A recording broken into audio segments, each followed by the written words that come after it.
Mesdames et messieurs, bonsoir et bienvenue à cette émission d'Info 9. On parle tourisme en Abitibi-Ouest avec la conseillère en développement touristique à la MRC d'Abitibi-Ouest, Mme Mylène Noël. Madame Noël, bonsoir. Bonsoir, Gaby. Toujours un plaisir de vous recevoir. Je sais, des fois, les gens vont dire, ben là, le tourisme, là, il est fini, là, tu sais, mais le tourisme, il n'est jamais fini. C'est pas compliqué. Surtout avec Mylène, il n'est jamais fini. Exactement. Toujours un plaisir, Madame Mylène, de vous recevoir. C'est sûr, on la reçoit au printemps pour les sites touristiques, etc. Et l'automne est un petit bilan, mais on a autre chose aussi sur la table qui est autant important, sinon plus. On va parler de 665 visiteurs. C'est un peu moins qu'en 2024, il y en avait eu 756. Vous attribuez cette baisse-là à quoi? À plusieurs facteurs. La météo, une bonne partie. Et voilà, on a attendu l'été longtemps, Oui. comme dans la plupart des secteurs. Donc, ça s'est fait sentir sur le territoire, c'est sûr et certain. Puis, je pense aux habitudes de voyage des gens qui changent au fil du temps. Ah, OK. Ça ne veut pas nécessairement dire qu'on a moins de visiteurs sur le territoire. Ça veut juste dire qu'on ne les voit peut-être pas nécessairement au bureau d'information touristique. Ça, c'est un fait. Tu sais, quand on met des efforts sur nos plateformes d'information en ligne, sur nos présences dans les outils promotionnels, les cartes, les guides, etc., là, les outils qui sont produits, si les gens trouvent l'information avant d'arriver, ça se peut qu'ils ne se présentent pas au bureau d'information touristique. Fait que cette statistique-là, on la tient, c'est un bon guide, mais c'est pas nécessairement le portrait. Ça ne dit pas la vérité, autrement. Bien, ça ne dit pas le portrait exact à 100 parce qu'il y en a beaucoup qui vont arriver puis qu'on ne les verra pas s'ils ont trouvé ce qu'ils viennent chercher ou s'ils vont chez des parents, des amis, Oui. ce qui est beaucoup le cas des visiteurs qui viennent ici. Tu sais, on sait, l'Abitibi-Ouest, c'est pas sur la trajectoire principale la ligne de visite. Ligne touristique. La ligne touristique. Donc, les gens qui viennent chez nous, ils choisissent de venir chez nous. Puis généralement, quand on choisit de venir, c'est soit qu'on a trouvé l'information avant d'arriver, Voilà. que quelqu'un nous a lancé un défi de dire « Ben, t'as pas été voir l'Abitibi-Ouest ou l'Abitibi-Témiscamingue? Oui, exactement. Ou on entend souvent « J'ai fait le tour du Québec, il restait juste vous autres. » Ça, j'ai ça souvent. Ah, ça me oui? fait beaucoup rire, oui, au bureau d'information touristique où on effectue, tu sais, c'est un ancien résident ou des gens qui connaissent des gens de la famille qui viennent faire un espèce de pèlerinage. Tu sais, ils reviennent voir des parents, des amis, l'endroit où ils habitaient quand ils étaient jeunes.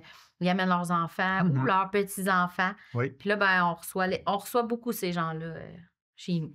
Fait que cette baisse-là, elle n'est pas dramatique. Elle n'est pas dramatique, puis dans mon sens à moi, elle n'est pas significative du portrait des visiteurs tant que ça. Là, fait que c'est important d'en tenir compte. Oui. Si ça baisse dramatiquement comme ça à tous les ans pour les 5 prochaines années, c'est sûr qu'il y a un questionnement à se faire, mais nos présences sur les réseaux sociaux, les chiffres de visualisation, ça parle aussi. Et vous l'avez très bien expliqué aussi que ce n'est pas le nombre exact dans le sens que ces personnes-là n'ont pas toutes passé au... Ils ne sont pas toutes passées chez nous, sont peut-être passées dans un attrait qui est très bien informé, a peut-être donné suffisamment d'informations pour qu'il n'y ait pas à se présenter au bureau d'information touristique. Ouais. On essaie de donner assez d'informations à nos partenaires. Donc, si on bien nourrit les invités, ben, c'est sûr qu'ils se présentent peut-être pas au bureau d'information. Donc, il y a pas d'inquiétude. Absolument pas. Je suis persuadé.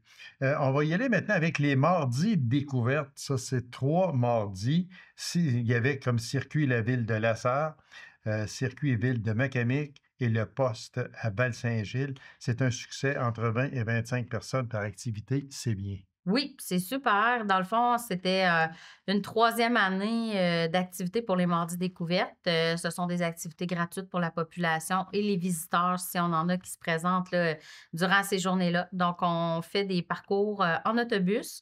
Exceptionnellement, cet été, on a testé aussi un parcours piétonnier. Donc, on a fait le parcours circuit Ville de la Sarre, c'est fait à pied, à partir du bureau d'information touristique, sur la rue principale, à partir du circuit historique patrimonial, sur des petites affichettes là, qu'il y a sur différents bâtiments à la ville de la Sarre. Donc, on a découvert plusieurs sites et attraits en ville. Même chose pour Macamic, un parcours en autobus. qui nous a permis de passer par la collection Claude Morin dans le secteur de Colombo, Voilà. les parcs à Macamic, le nouveau gîte, la nouvelle résidence de Nancy Sénéchal, le Bédard, Oui. où est-ce qu'on est allé. Donc, on a visité plusieurs sites et attraits dans le secteur de Macamic et le poste qui nous a permis à Val-Saint-Gilles de faire une randonnée pédestre. Puis, un petit arrêt chanté avec la propriétaire du restaurant Guylaine là, qui a agrémenté la portion de ceux qui ne marchaient pas. Ben, elle nous a fait un petit spectacle. C'est un peu nouveau. Ben, c'est la troisième été, Oui. mais la formule varie d'une année à l'autre. Ah, OK. Donc, on a fait la première année, c'était toujours l'activité, c'était un mardi, un attrait. OK. La deuxième année, on est allé un peu sur la même formule. Puis cette année, ben, on voulait un peu faire différent. Donc, on a intégré la notion de plus de circuit. Au lieu de prendre le 2 h 30 puis de visiter un Ah, OK. endroit, là, on a opté pour un parcours. Puis les gens ont semblé beaucoup apprécier cette. À répéter? Oui, à répéter définitivement. Les gens apprécient beaucoup. Puis on se fait dire à la fin, des fois, à travailler sur la communication, par exemple, parce que les gens nous disent qu'ils l'ont appris tard Ah, OK. durant l'été. C'est Fait sûr qu'il y a des petits points à corriger. On a toujours Et c'est de normal. l'amélioration Oui, à oui, faire, oui, mais oui. les gens, en général, sont très, très positifs. Puis ce sont des activités gratuites. Donc, ça, c'est quelque Ça, chose c'est qu'on aime important, puis on en parle offrir aussi. Oui. aux On gens en sur parle le souvent, territoire. puis Oui. activités familiales et activités gratuites, ça, c'est très, très, très apprécié. Oui. On parle d'un achat d'un véhicule par la MRC d'Abitibi-Ouest pour avoir un info mobile à l'année. Ça, souvent les gens peuvent dire, bah, voyons donc, ils ont acheté un véhicule pour. Mais c'est quand même important, là. Ben, c'est important parce que c'est une activité. Tu sais, l'info mobile, c'est quelque chose, c'est un outil, dans le fond, de visibilité pour le Bureau d'information touristique, oui. Mais pour le reste de l'année, quand on a commencé ça, je dirais au début 2016-2017, là, les premières années, c'était des partenariats qu'on avait avec les concessionnaires automobiles du Oui, territoire où oui, est-ce je me qu'ils nous souviens, prêtaient oui. un véhicule Oui, en échange l'été, de la visibilité, tout ça. Puis de juin à septembre, ben, on faisait oui. la tournée des attraits. Mais le tourisme, c'est pas juste de juin à septembre.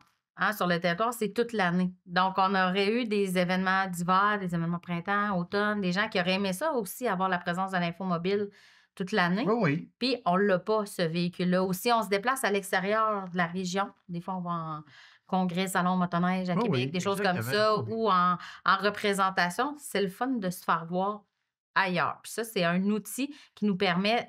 C'est un info mobile. L'info mobile, c'est un bureau d'information touristique mobile. Et voilà. Il se C'est promène. qu'il se promène, puis il va à la rencontre des gens avec les conseillers en séjour Oui, à oui. bord. Oui, Puis oui. ces gens-là sont habilités à donner de l'information touristique aux gens qui vont questionner sur le long du parcours. C'est-à-dire qu'il y a toujours une valise avec de la documentation papier écrite à Mhm, l'intérieur, qu'on peut remettre des guides de la région, les cartes touristiques, les différents guides, des fois des autres régions aussi, si c'est demandé. Là, ça, c'est un service qu'on offrait aussi. Donc, cet outil-là nous permet à l'année maintenant, être visible sur le territoire, puis aller à la rencontre des gens toute l'année. Fait qu'on trouvait que c'était un bel Oui. investissement à faire Oui, puis loin pour le d'être territoire. un investissement inutile, comme on dit, et loin de là, parce que c'est représentatif 12 mois par année, et c'est ce qui est important. Être représentatif du mois de juin au mois de septembre, c'est bien, mais l'être à l'année, parce que on le dit souvent, Ça parce l'arrête pas. qu'on veut enlever ce fameux mythe aux gens, là, qui s'est dit, ben là, le touriste, là, c'est le mois de juillet puis le mois d'août, là. Ben, c'est sûr que c'est plus important en saison estivale parce que Oui, c'est la c'est sûr. période où les gens vont Voilà, les naturellement vacances, prendre leurs vacances. c'est ça, exactement. Mais Mais globalement, il y a des gens tout le temps. exactement, puis il n'est pas dit qu'il n'y aura pas il y en a d'autres activités, beaucoup, beaucoup, à la grandeur de l'Abitibi-Ouest, à la grandeur de l'Abitibi-Témiscamingue, mais si on se concentre sur notre coin à nous, en Abitibi-Ouest, il y a beaucoup d'activités. On Oui. pourrait en nommer autant, parce que, alors, c'est important de se faire voir et surtout d'être sur place pour renseigner les gens. C'est ça aussi qui est très important. Oui. On parle ici déploiement de l'image de marque territoriale, riche de nature, vente d'objets promotionnels. Ça, est-ce que c'est nouveau? Oui, c'est nouveau. L'image de marque, elle n'est pas nouvelle. Là. Ça Ouais, fait ça, plus c'est. qu'un an et Oui. quelques là, que c'est en circulation, l'image riche de nature, avec différentes déclinaisons. Donc, on a vu apparaître dans différents commerces, établissements touristiques, entreprises, le riche de nature, riche de culture, riche de saveurs locales dans les marchés publics, riche de plaisir, riche d'opportunités quand on parle d'attraction et immigration, des choses comme ça. Donc, à plusieurs déclinaisons dans les différentes sphères d'activité de la MRC, mais et particulièrement sur notre infomobile là, qui est très visible aux couleurs de riche de nature. Mais c'est de se dire qu'on veut que les gens d'ici et les gens d'ailleurs s'approprient cette image-là, qu'on est riche de nature et de toutes sortes de choses. Puis, on a fait faire une série d'articles promotionnels, là, des casquettes, des cotons ouatés, des autocollants, des Oui. parapluies, des choses comme ça, qui étaient en vente au bureau d'information touristique tout au long de la période estivale, puis qui sont encore disponibles là, au bureau à la MRC Ah, OK, on peut, hors saison. Donc, les gens en peuvent acheter venir. encore, Oui, OK. les gens peuvent venir nous voir. Puis, on a un inventaire de disponibles Ah de oui. différents articles promotionnels. Donc, et ça a été quand même assez populaire, là. Moi, je vois les cotons ouatés, les casquettes circuler en ville, puis je trouve ça le fun là, de voir que les gens s'approprient puis s'identifient Oui, à parce que cette image-là. les gens pourraient dire: «Ah, je l'ai manqué, je voulais m'acheter, un coton ouaté». Toujours disponible. Fait que là, il y a rendez-vous à la MRC sur la 5e avenue En à La plein ça. Sarre. Exactement. Présence sur les réseaux sociaux et présentation des attraits, activités et événements sous l'angle de l'expérience client. Ça, c'est aussi très important. C'est important, puis c'est un peu différent de ce qu'on faisait dans les années passées. C'est-à-dire que quand on sortait avec l'infomobile, on avait un peu une espèce de politique interne pour dire, ben, une sortie avec l'infomobile égale une publication sur les réseaux sociaux. OK. Donc, à chaque fois qu'on se déplace, ça génère du contenu pour les réseaux sociaux. Je dirais dans les années précédentes, c'était, aujourd'hui, l'infomobile s'est déplacé, blablabla, et puis on présentait l'attrait. Cette année, on est allé dans l'optique de ce qu'on appelle plus le récit, le storytelling. Fait qu'on est allé avec l'histoire des conseillers, de l'expérience vécue par les conseillers dans les attraits, dans les événements. Donc, aujourd'hui, 2 de nos conseillers en séjour ont eu l'occasion de participer à une activité spéciale d'animation, par exemple, au musée École du Rang 2.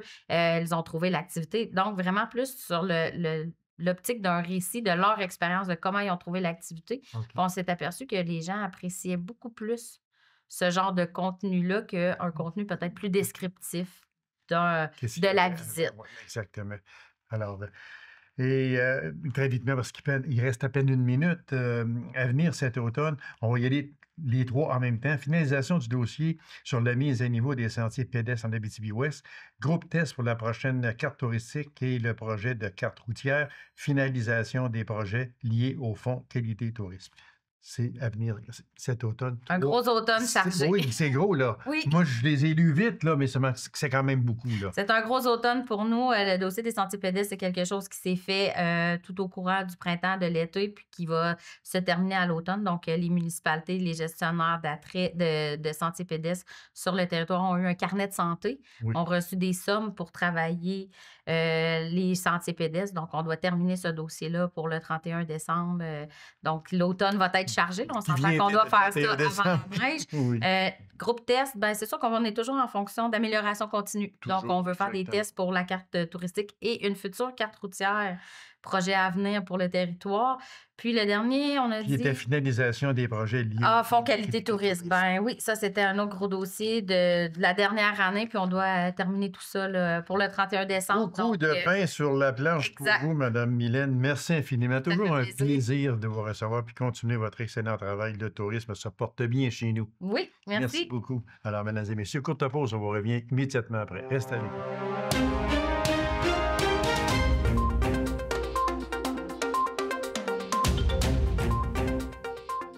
Avec mon invité, on parle de tourisme et de pistes d'athlétisme en Abitibi-Ouest. Alors, avec mon invité, Monsieur Marcel Bouchard, excusez-moi, j'avais un petit peu oublié, parce que j'avais oublié ici de marquer votre nom, mais Monsieur Bouchard, vous êtes tellement connu, monsieur. Ouais, il y en a plusieurs qui me connaissent. Oh, ben oui, il y en a plusieurs, puis vous êtes toujours au fait des activités, puis que ce soit sportif, que ce soit touristique, etc. On voit partout et on vous en félicite et on vous remercie également. Moi, j'aimerais qu'on revienne sur la maison de Turgeon. Bon, on sait que la maison de Turgeon à Saint-Janvier, on en parle beaucoup, puis même, je trouve qu'on n'en parle pas assez. l'achalandage, est-ce que ça stagne? C'est pas beaucoup, pas assez connu ou quoi? Comment on explique? Disons que la maison n'est pas nécessairement beaucoup connue dans la région parce que je ne fais pas nécessairement beaucoup de publicité. Oui, mais Mais c'est le monde de l'extérieur qui la découvre là, soit sur Internet, dans le show de touristes. Puis c'est le fun, les visiteurs que j'ai, c'est du monde passionné par l'histoire. Fait que là, techniquement, j'ai moins de monde, mais j'ai du monde avec beaucoup d'intérêt. Fait que quand ils arrivent ici à la région, ils veulent savoir l'histoire de la région. Puis beaucoup font un lien avec le famille. Fait que là, j'ai des belles histoires cette année. Là, j'ai du monde de New York cette année. Ah oui? Oui, qui était en campagne dans le coin de Rémilly. Ah, OK. Puis ils ont venu, la madame ne parlait même pas un mot de français. Puis le monsieur voulait avoir l'histoire de l'Abitibi. Ah. J'ai 2 couples de Français qui étaient en Abitibi voir de la famille. Puis la famille les a envoyés. Fait que ça, c'est original. Là, j'ai trouvé de changer mes visites, un peu des explications quand je parle du monde du Nadou du Québec. Mais l'histoire qu'ils veulent savoir, c'est depuis quand l'Abitibi est fondée. Bien, j'ai des belles histoires cette année. Je dirais que c'est une de mes belles années là, de qualité de visiteur. Oui. Peut-être pas en nombre, mais en nombre, c'est quand même, ça se maintient depuis 2-3 ans, mais ce qui est drôle, j'ai pas de monde qui vient en juin, fin de juin. Avant Saint-Jean-Baptiste, là. Oui. Le Saint-Jean-Baptiste, à la fin de juillet, il n'y a personne. Mais 2-3 personnes. Vous attribuez ça à quoi? Le monde ne veut pas venir ici. Ils m'ont dit dans le temps qu'il y avait des moustiques. Puis ils veulent venir après les vacances de la construction. Ah, OK. Fait que là, on se reporte au début août. Et jusqu'à la fin de semaine du travail. OK. Fait que mes belles semaines, c'est en août et début septembre, surtout en août. Avec du monde original qui viennent visiter, pas les festivals, ils viennent visiter l'histoire. Okay. Puis le monde qui vient, c'est drôle, j'en ai 1 sur 2, ils partent par le parc Les Vérandries, s'en viennent ici, et ils repartent par le Témiscamingue. OK, ils font le tour. Puis l'autre, ils viennent par l'autre côté. OK. Bon, mais ça, c'est le fun, parce qu'ils font le tour de l'Abitibi. C'est ça, exactement. Fait que moi, j'en profite pour les accrocher pour l'Abitibi-Ouest, Abitibi-Est. Puis le lien, c'est toujours le même début d'histoire. Les personnes qui arrivent par le côté du parc Les Vérandries, dans leur tête, c'est Val-d'Or-Rouen qui sont les premières villes d'Abitibi qui ont été fondées. Ah, okay. Ceux qui arrivent par le Témiscamingue n'ont pas la même histoire. Parce qu'ils arrivent de Gatineau, Ottawa. C'est ça. Fait qu'il y en avait au Témiscamingue qui a été fondé avant 1900. Bon, le lien, les autres, ils l'apprennent en allant par là. Mais ce qui est frappant, c'est l'autre côté. Ils viennent ici en fonction là, de Rouen-Val-d'Or qui est connu. OK. Mais moi, c'est le fun, dans le fond, de raconter l'histoire. Puis, des personnes qui viennent, je dirais, c'est beaucoup des couples, hein? C'est pas des grosses visites. Des fois 4, mais quasiment tout le temps 2. Ah, OK. C'est des couples qui viennent. Mais on parle souvent, parce que quand vous me dites juin jusqu'à la fin des vacances de la construction, qui se veulent fin juillet, début août, mais pour attirer, moi, est-ce que ça serait possible d'attirer des classes au mois de juin? Bien, j'ai un groupe d'Alembert qui vient. Mais j'ai plus de misère avec les classes parce que de toute façon, oui, dans la maison, tu as beaucoup d'histoires d'écrits. Les enfants n'aiment pas ça. Ah, OK. Quand j'avais des animaux, parfait. Comme cette année, il y a une classe d'Alembert qui est venue au début juin. OK. Puis quand ils ont regardé dehors sur le côté forestier. Fait qu'en étant dehors, ils ont passé le 3/4 de visite. C'est les équipements forestiers et les équipements agricoles. Et dans la maison qu'ils ont passé, la seule affaire que j'ai faite, j'ai demandé à retenir un article que vous voyez dans chacun des appartements. Ah, OK. Fait que là, j'ai gagné avec ça. Mais il y avait hâte de sortir. Les autres, lire ces murs, regarder les choses. Ça les intéresse pas. Ça les intéressait pas. Mais moi, c'est pour ça que je dis mes belles visites. Je pourrais en avoir des classes ou des camps de vacances. Oui, aussi. Mais sauf que là, je n'ai pas d'animaux. Puis il faudrait que je me baserais beaucoup sur l'extérieur avec le côté forestier. Comme là, cet été, j'ai eu aussi des carrioles que Mécanique avait, là, qui venaient de Claude Morin. Là. Oui, de Claude Donc, Morin. j'ai 6 carrioles dehors en avant qu'on place en avant de la grande. Le monde y regarde, mais il aime beaucoup la machinerie agricole puis le côté forestier. Mais quand ils rentrent à l'intérieur, c'est pas fait pour des enfants. Pourquoi le côté forestier intéresse tant que ça? Mais c'est parce que les personnes voient beaucoup de camions se promener. Ils voient de la grosse machinerie. Puis là, quand on parle aux enfants, ils n'avaient pas de machinerie en 1920. Là. C'était des bras. C'était des bras, exactement. Bon, ils comparent à nos grands-pères et à nos arrière-grands-pères. Parce qu'ils ont vu des haches. Ils ont vu des arrière puis de grands-pères de parler un peu. Oui. Fait que là, ce volet-là, puis agricole, les ballerons qu'on voit présentement, quand on parle dans le temps qu'une fois se faisait avec des vailloches, on appelle. Oui. Bon, ben là, je réveille dans des plus jeunes, les affaires qui appartiennent à leur grand-père, surtout arrière-grand-père. Ça veut dire qu'ils en parlent en famille, puis quand ils retournent, d'après moi, de leur visite, bien, ils parlent qu'ils ont vu des articles que le grand-père a déjà utilisés. Fait que ça, c'est un volet intéressant. Parce que là, les seulement comment que le monde faisait dans le temps pour lever une bille de bois.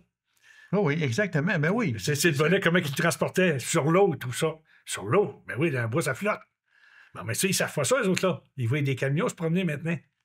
Fait que si je volais là pour des classes, puis exemple, cet été, au mois d'août, j'ai fait une entrevue de 10 minutes à Radio-Canada sur l'histoire forestière du début du siècle à aujourd'hui.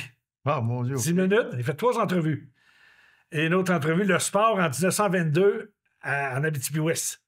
Surtout le hockey. Oui, parce que c'était hockey et balle. Oui, mais mon histoire que j'ai découvert, c'est le hockey. OK. Il appelait ça à la Ligue professionnelle. J'ai fait 3 entrevues de 10 minutes. Fait que là, je suis rendu un peu... L'année prochaine, je vais en faire sur l'agriculture. Comment que l'Abitibi-Ouest s'est fondé. Tu sais, par quel village? Tu sais, avec l'histoire un peu, là. Parce qu'on parle de la serre mécanique, mais les autres paroisses autour, ils ont été fondées quand? Il y en a qui sont fondés par les centièmes, mais on sait que c'est l'eau.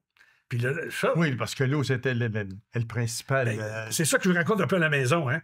Dans ma maison de Turgeon, oui. Je fais le lien avec la voie ferrée, beaucoup de mécanique, va à la serre, va vers Amos, puis je complète avec Rouen. Mais je lui dis tout comment c'était fondé par la voie ferrée, l'eau, avant d'arriver dans les chemins.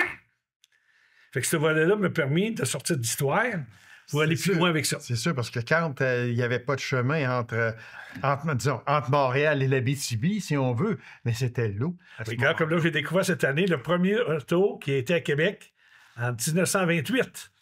Le notaire Lavigne et la serre, puis un autre, en passant par le Témiscamingue, puis Ottawa. Puis ils ont fait le voyage en 38-39 par le parc. Fait que là, j'ai tout découvert ça cette année dans des vieux livres. Justement, pour en venir à vos recherches, c'est quand même... c'est beaucoup la recherche à faire sur ça. C'est des hasards. C'est du monde qui donne des livres en allant ramasser des marque-opus. Oui. Là, j'ai un livre. Bon, t'as dit, là, le livre raconte l'histoire des paroisses, chacune des paroisses d'Abitibi. D'où qui vient le nom, un peu pourquoi, le moment. Ça, c'est un livre qui a été fait comme ça, qui a été fait dans les années 50. Là, j'ai un autre livre qui a été fait en 55 sur l'histoire de la sauce, toutes des copies qui viennent de la Gazette, qui parle de toutes les affaires en 1921, surtout 22, 23, 24. Là, j'ai regardé sur le hockey, parce qu'il y a un peu de baseball, puis surtout le hockey à la serre, quand il parle de la Ligue professionnelle. Bien, j'ai fait une entrevue avec ça. Qu'est-ce qui fait, M. Bouchard, parce qu'on vous écoute, et moi, ça me passionne de vous écouter, parce que vous êtes tellement renseigné, puis c'est beau de vous entendre, mais est-ce que vous seriez intéressé à ce que votre site touristique à Saint-Janvier soit plus fréquenté? Puis qu'est-ce que vous pensez que la population pourrait faire, ou, je ne sais pas, les sites touristiques pourraient faire pour attirer du monde chez vous? Mais le lien, moi, beaucoup, c'est avec j'aimerais pour l'Abitibi-Ouest, c'est ceux-là qui viennent des étrangers, qui viennent travailler en Abitibi.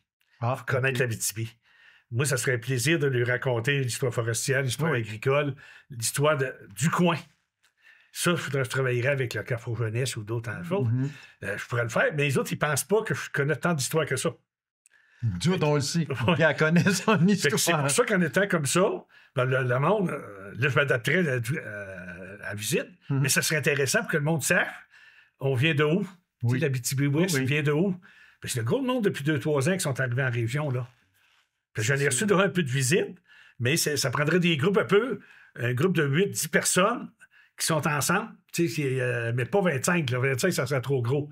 Mais des groupes de 8-10 ou 4-6, là, mais sélectionnés pour dire, ben, on va vous expliquer l'Abitibi vient de où. Puis vous êtes rendu en Abitibi, vous allez connaître l'Abitibi. Puis on revenir juste un peu tantôt pour le mois de juillet, juin. Il y a beaucoup de festivals en juin et en juillet. Les festivals des caisses spéciales. Le monde vient pour des festivals. Ceux qui viennent pour ça ne viennent pas à la maison. Ah, OK. C'est pas l'histoire qu'il veut savoir. OK, c'est une autre mentalité. C'est pas que ça ne les intéresse pas, mais là, ils viennent pour un festival. Oui, c'est ça, puis là, ils viennent fêter. C'est ça, exactement. Moi, je n'ai pas cette clientèle-là. Là, avant la COVID, j'en avais. Ah, OK. Il y a du monde qui venait pour le Festival des caisses, ils venaient visiter. Et là, ils venaient dans des centièmes, ils venaient visiter. J'ai moins de ce monde-là, là. OK. Là, on dirait que là, j'ai un circuit comme privé d'AOU pour des visiteurs de l'extérieur qui viennent connaître l'histoire. En tout cas, en espérant que pour l'an prochain. En tout cas, c'est tellement une passion pour lui, puis c'est une passion de l'écouter également. Ben, c'est pour ça que les entrevues que j'ai faites, là, on va peut-être commencer à en faire un petit peu plus. OK. Parce que tant qu'elle connaît l'histoire qui est dans ma tête, au moins de la faire connaître au monde. Exactement, de la faire connaître au monde. C'est ça. Il reste de temps à passer. Camping du lac Courval, est-ce que c'est... Notre meilleure année depuis la COVID. OK. Un petit peu plus de roulotte, mais beaucoup de pêcheurs et de groupes. Pas le problème, mais on a beaucoup de 4 roues qui viennent faire un tour. OK. On a eu des petits problèmes avec des groupes de 4 roues, là, qui mènent du bruit pas mal, puis ils viennent faire... disons qu'ils viennent prendre possession un peu du terrain. Parce que c'est un beau chemin, hein? Oui. Il y a une belle route à cette heure. Mais le camping en tant que roulotte, on a un petit peu plus de monde cette année que les autres années. OK. Puis on a réaménagé un petit peu plus propre en cours de camping, là, plus avec des roches peinturées pour faire des petits sentiers dans le bois. Là. Oui. Fait que le monde l'apprécie, il le trouve beau. Puis là, on va dire, comme il disait, il y a beaucoup de monde qui disent parle-en pas trop, on ne veut pas qu'il y ait trop de monde. Tu sais, comme ma plage n'est pas tellement grande. Fait que, quand ceux qui sont là, tu les poses aux autres, on garde notre plage. OK. Bon, ben, moi, peut-être qu'il y a plein de monde qui y vont, qui vont en pêche, puis qui sont pas mal commodes. C'est ça. Exactement. Un autre sujet, il reste environ juste 2 minutes. Piste d'athlétisme. Est-ce qu'elle est prête? Et puis, est-ce qu'elle est utilisée au moment où l'on se parle? Est-ce qu'il y a eu inauguration ou il y aura inauguration? C'est rendu où le plus tard? La piste et le terrain de soccer, je dirais qu'il est fini à 99 %. La piste est finie. Le terrain de soccer, il reste les lignes à poser. C'est le contracteur, il faut qu'il le fasse. Fait que l'inauguration qu'on pensait qu'il se ferait vers la fin de septembre, début octobre, devrait se faire en octobre. OK. Présentement, il n'y a personne qui l'utilise. Fait que là, on ne peut pas la prendre du tout. Fait que là, c'est plate un peu là, pour l'année qu'on a eu là. Ben oui, c'est mais ça. sauf que nous autres, en athlétisme, à partir de fin de juillet avec les Jeux du Québec, on n'utilise pas. Présentement, on fait du cross-country. Fait que le cross-country se fait plus dans le bois. Oui. Au niveau du soccer, ils auraient aimé ça en septembre, aller finir la saison là. Fait qu'ils finissent la saison au Parti-Parc à la place. Là. OK. Fait que là, logiquement, on pense qu'on va avoir peut-être une petite compétition en octobre, là, au moins pour la présenter au monde. OK. Fait qu'on attend pour ça. Deux athlètes qui se sont vraiment mis en évidence cette année. On parle de Frédéric Giasson et puis Emmanuel Koubou. Oui. Frédéric Giasson, c'est une fille de Lasserre qui était dans le club en 2019. Elle a été aux Jeux du Canada au début d'août. Elle a gagné la médaille d'or dans le 200 mètres et la médaille d'or dans le relais 4x400. Mais le spécial, c'est que son 200 mètres a battu le record de 1993. OK. Et elle a présentement le 4e meilleur temps au Canada dans le 200 mètres. Oh, bravo. Donc, il y a 2 filles qui courent plus vite, qui ont été aux Olympiques, là, pas aux Olympiques, au championnat du monde la semaine passée. OK. Dans l'équipe de relais du championnat du monde, il y a 4 filles, dont 2 du Québec. Puis dans les 4 filles qu'il y a là, il y en a 2 dans le 200 mètres, elle a couru plus vite qu'eux autres. Dans son 100 mètres, elle était un peu plus lente qu'eux autres. Mais c'est pas pareil. Elle est à l'Université Laval à Québec, en médecine. Puis la prochaine, elle ferait une grosse année. Puis Emmanuela Koubou, c'est une petite fille de 14 ans qui vient de Val-d'Or. Puis au Jeux du Québec, elle a gagné 2 médailles. Mais là, présentement, elle est la meilleure athlète au Québec de 14 ans et moins dans le 100 mètres puis 200 mètres. Et la 2e au Canada. Bien, bravo, vraiment là, extraordinaire, Frédéric Giasson et Emmanuel Koubou. Il reste 1 minute aux Jeux du Québec. 4 médailles. Oui, c'est le plus gros de médaille depuis les années 2000. Donc, un petit gars de mécanique, un petit Bastien Sabé, médaille d'argent au javelot. Emmanuel Koubou, 2 médailles, or et bronze. Et on a eu une autre médaille spéciale, bronze, dans le décathlon, qui est 10 épreuves en 2 jours. Le gars a gagné une médaille de bronze sans avoir pratiqué des épreuves. Marcel, toujours un plaisir de vous recevoir. Continuez avec votre excellent travail, puis je vous remercie beaucoup d'avoir participé à cette émission. Merci beaucoup. C'est moi qui vous remercie. Alors, mesdames et messieurs, merci d'avoir été là. On se donne rendez-vous à une prochaine émission d'Info 9. Au revoir et bonne semaine.